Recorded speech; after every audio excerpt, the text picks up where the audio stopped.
আসসালামু আলাইকুম রহমতুল্লাহ। সম্মানিত ভিউয়ার্স, সবাই কেমন আছেন? আজকে আমি আপনাদেরকে একটি সুন্দর জায়গা দেখাবো। এটা হলো রূপগঞ্জ উপজেলার পিছনের সাইড, সামনের সাইড। এই যে দেখায় আপনাদেরকে, এই যে দেখতে পাচ্ছেন অনেকগুলো বেল ধরছে, সরকারি গাছ, সরকারি জায়গা। এই যে এটা হলো দিঘির পাড়, রূপগঞ্জ উপজেলায় দিঘির পাড়।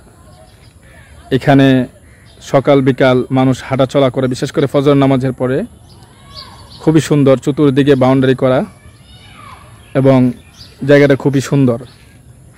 এই যে মাঝখানে পানি আছে, বাচ্চারা এখানে গোসল করে, বিশেষ করে দুপুরবেলা সময়। আমরা এখানে মাঝে মধ্যে সাঁতার কাটি।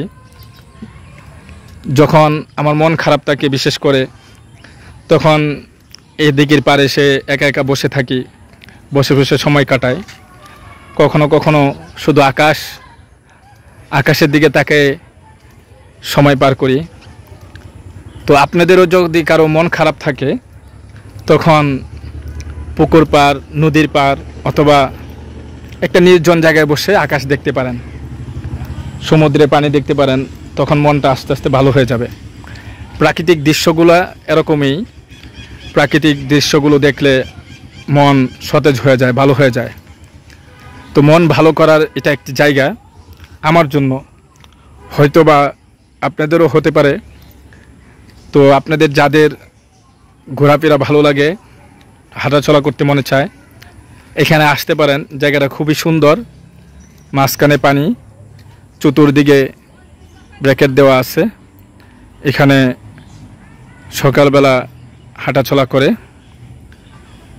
এটা হলো রূপগঞ্জ উপজেলা, এটা প্রশাসনের অধীনে আছে। তো আপনাদের যাদের মনে চায় আপনারা আসতে পারেন, ইনশাল্লাহ এসে ঘুরে যাবেন। দোয়া করবেন আমার জন্য। সকলে ভালো থাকবেন, সুস্থ থাকবেন।